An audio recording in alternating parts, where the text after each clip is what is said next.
Hello there, this is a brand new series for anyone running Facebook ads where we talk through optimizing a full Facebook ad campaign. And I'm going to look at real world examples from actual companies. No matter what your business, I think there's going to be some decent takeaways, so get out your notes and think about, could I apply this specifically to my ads, to my ad campaign, to my business? So the first one we have up is Bitsbox, which they have an awesome product. It is coding for kids 6 to 12. They have different subscription packages and make it almost like a video game. So they have great social proof. This is their main website. They have an awesome website, product, and Facebook ad campaign. So this isn't meant to be a critique, but instead some ideas for things to test to try to increase profit and sales. For any ad campaign, if you have ads that are working well, don't touch them, don't change them. But you constantly want to be working to refine the offer, the ads, different things on the pages for two reasons. The first one is, even if it's doing really well, you can almost always find something that works even better, which can boost your profitability. I generally dedicate at least 10% of the budget to testing brand new things. The second reason is, even if your ads are working well, generally there's ad fatigue and the ads will go down over time. So you want to be ready, so you're constantly updating creative so you can stay highly profitable. These are some hypotheses of things that could work that I think would be worth testing. I work with a lot of companies on optimizing their campaigns and finding new solutions. So this is the homepage, which is really solid. I've been getting a lot of their ads and it took me to this page, this checkout page, and I think there's definitely some things worth testing. So when I am testing the different pages, I create an exact duplicate of the page and then I'll duplicate the ads that are running to it so I can test the performance against one another. And I'm generally doing equal traffic to both. And you don't want to change too many things at once, because if you change 11 things, you don't really know what made one outperform the other. But I do think that there's some really solid things from the homepage that could be a part of this checkout page or are worth testing. I do like the 1, 2, 3 showing exactly the way it works. I think some of the reviews are solid. I'm not really getting reviews on this page. I was taken to this ad from Instagram, and with these pictures, I wasn't sure where they led, and they led me back to Instagram, which I just came from. So I think just general pictures may be a little bit stronger. I have found that it's been a little harder lately to sell subscriptions on Facebook. I think more people are just hesitant about being locked in or have had issues canceling in the past or have forgotten about subscriptions. So it's definitely an amazing business model. I was like, oh man, that's awesome. You can just get it as a one-time purchase. I think the challenge is the price point's like $300 to $500, which is a stretch, especially pitching it to someone who's never heard of it, who's just finding you on Facebook for the first time, because they'd be committing to 12 different levels. So what I found is working incredibly well. So you have this thing where they can subscribe for $30 a month, but having, let's say, the first level for 30% more. So like $39, and you can just try out the box, see if your kid likes it, see if it's a really good fit. And it also creates that incentive, like, hey, if you do subscribe, you can save quite a bit of money. You can save $9. You can save even more if you do a longer subscription. Trying to incentivize them to subscribe. But obviously, you want to get people in the subscription. But you can get people to buy the one-time thing and then have a really strong email sequence where you try to get people the next month into the subscription, or at least getting the next level.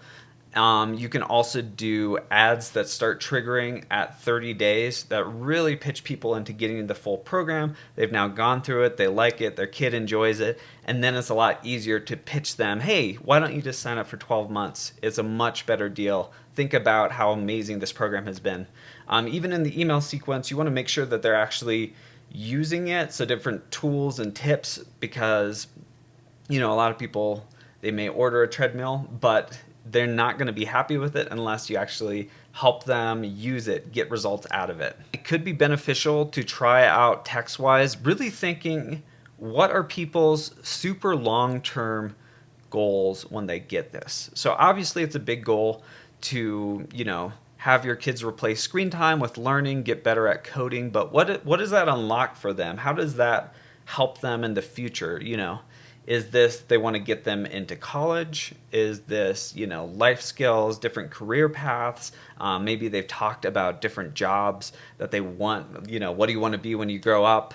Oh, this is the perfect thing to help you get there. A better life for their kids, for them to be successful and have happiness. So how does this play into that long-term goal for what they want with their kids' life? So some of that future pacing, what they really want long term. With any ad campaign, I want to think about painting people a picture of what their life could look like, the absolute ideal if they use the product over and over and over. Think if someone went through all 24 levels, what would be the long-term outcome of that? I think it's also worth definitely testing having a video there. I mean, there's a couple awesome ones on the website because a lot of the ads were photos and then the page just has photos. And I think, you probably have a lot of parents who show it to their kids and ask if they'd be interested in it, before they actually put in their credit card. They probably want to check with their kids that this would be something they would actually use so it doesn't sit there gathering dust all of the time. I also think just seeing a little more of what the screen looks like and the project looks like a good time lapse of someone going through it and enjoying it, and the start and then the finish product would be awesome. I mean, you think about kids want to be entertained or do something fun, and if you're pitching a new Nintendo game like a Mario game, Nintendo is probably going to show a lot of footage of that so that when kids see it, they're like, hey, I want to try this. This game looks awesome. I actually want to do this myself, try it out, do this project. So actually showing more footage of that, screenshots, things like that. I also saw that there is an option on some pages where people punch in their email, get a free project to try out, and then they're on the email list and you can pitch them products in the future or try to get them subscribed, which is a great option for anyone to implement. Always with Facebook ads, I like to see if I can get some sort of sale, so I'm directly and quickly recouping all of the ad costs. But I found what actually works pretty well, or what I like to do is, let's say someone visits the web page and then you're trying to get them to make a purchase. So let's say you have like 14 days where you show them a series of ads, trying to push them over the edge so they make the purchase. But then at that point, they haven't made the purchase, just spend a little bit of money to get the people who didn't purchase, like, hey, you got to try this. Like, it's completely free. There's no risk. You thought about it. You didn't go through with it. Just try it out for free. That is a group you can get a lot of them on the email list, and it's already people you pitched it to 10 times and they didn't opt in. So that's what I found works really well. Let's jump into the ads themselves. Okay, so I love the picture. It's super colorful, super fun. I do like, you're really painting people a picture of just being incredibly excited about different things. I do want to mention for people, if you're looking up someone's website on facebook.com/ads/library, that's where you can find the ads they're running. But a lot of times it won't show every single ad. Not sure exactly why. Like one ad account, we were running 100 ads and it showed like 2. So this may not be every single one, but it gives you a good idea of the different types of ads they're doing. So picture is strong with this one. It's really good. I mean, it has someone in the target group using it, unboxing it, talking about it. I like the subtitles at the bottom. I have found that having like a top title can really improve performance. So a really good quote or just a big selling point works really well, and just testing that out. You can always just test it against not having a title thing with having it here. I've also found with ads, definitely worth testing where you have the main person talking, but just you're splicing in some other creative clips just to keep people's attention. Like if you're just cutting away or really cool things, or maybe a piece of an awesome project or things like that, when it fits really well with what the person's saying, that can really boost the amount of time people watch it and the conversions. So this video is 1 minute. I think it's definitely worth having a retargeting audience for people who've watched like 50% of it, but didn't actually click on it, because those people have some level of interest if they watch for 30 seconds and you want to follow up with them with ads, even if they didn't hit the page. I do like using the quotes, the different pictures of people using it. I do think something like where you can actually see the screen or see what's included, so people can visualize, okay, what exactly does it look like, and what exactly are these projects like. So I've gotten these 2 ads maybe 15 times, so that makes me think that there's just a couple in the retargeting sequence, because I actually clicked the ad and went to the checkout page. So this is the best possible audience, and I usually like having, 5, 6, 7 different variations of the ad, just because people start to tune things out once they hit a frequency of like 8, 9, 10 times. And what I found works really well is thinking through every single reason someone may have not pulled the trigger. There's a reason people went to the page and didn't go through with it. So I call it objection busting. So you want an ad that goes with every single objection that someone could have. So maybe they're worried their kid won't actually use it consistently. It'll collect dust. Maybe they are afraid that like it looks cool, but it's not actually that helpful or interesting or fun for their kids. Maybe they're worried about getting locked into a subscription.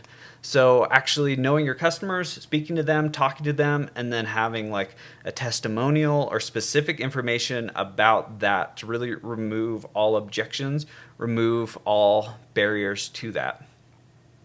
I really like the unboxing here. I love that it is the titles, because like 80% or so of people watch videos without sound on. I would love even more a close-up like that. I do think having subtitles with what they're saying, just because so many people are watching without sound like in the other videos, is strong. I have found significantly better results from videos that are square or 4x5, or for stories 1080 by 1920. So a lot of times I'll actually do like create 10 different ads from like an existing thing. So you can, have 4 different top headline things. You can test out 3 different starts to the video. You can try cutting to a bunch of different things and having it a lot more fast paced, or doing a shorter version. So you don't need to start from scratch. That's why we try to do often 50, 100 new tests, new ads per month, because just making small tweaks, you can really boost performance quite a bit. I also think, there's 2 different audiences. It's pretty evenly split between boys versus girls, and I think you could have even more specific things appealing to those 2 audiences. Anytime I have an audience, I'm trying to think of a way to make it speak directly to them or their parents, or precisely what they want. Thinking of like girls going into STEM, that's a big thing, and just the different words and different things that you use when talking to those specific audiences. So I definitely try splitting those 2 audiences and having custom messages for each of them. I think in the ads as well, having that thing where they can envision the future, going into STEM, different career paths, different ways that they can make their kids' life better by using this exact product. There's also so many amazing reviews, and I think highlighting most of those, or even having a spot where people can leave reviews so they can see the good and the bad, it's awesome if you can get like a 4.6, 4.7, 4.8 out of 5, where they can see that people love the product, but it doesn't seem just like curated, that you picked the best ones and excluded the worst ones. There's also so many people who have mentioned this product, and I don't really get an idea of any of that on the ads or the checkout page. Like, it being a part of Shark Tank and mentioned by TechCrunch, Forbes, all of those. It also, over 1 million kids. So people really love this. This is huge social proof that I didn't see a part of any of the ad campaigns, and you're much more likely to get it. It's like, wow, 1 million kids have tried this out. It must be an amazing product, otherwise they wouldn't have that many subscribers and it wouldn't be this popular. I also think just for testing ads, this is an awesome picture, just a kid absolutely loving it, where people can envision. You can also just try something like really out there and creative, a kid like, oh my gosh, Bitbox, and, in space, like really weird stuff. The goal is just to, or like arrows pointing, or just sometimes just throwing a curveball, because people are scrolling really quickly and just trying to catch their eye as quickly as possible. With the different ads, like the video ads, I'm always testing like the very first image they see, trying to make it something unique or engaging, just thinking about people scroll really quickly and what's going to stop the scroll. I do think the colorful thing works well as people are scrolling. So I actually do that test, scroll through really quickly and see what catches my eye. I have a ad library repository where I save all the ads that really catch my eye and just ask, like, why did this pull me in? So this is what my company does for a living. We work with people to help optimize and test and get their ads way, way more profitable and a significant source of income. And people don't actually risk anything. They either share a percentage of the profit or they pay me per sale that I generate. So I am really exclusive with who I work with, but the link to apply for that is down below. I also created an awesome ebook resource that has some of the very top performing Facebook ads and different pages and things like that you can definitely learn from. You just punch in your email. That's also linked down below. Choosing audiences is a huge part of running effective Facebook ads, and I did a full video on choosing audiences and picking the very best audience size. So the link to that is there. I will see you in that video.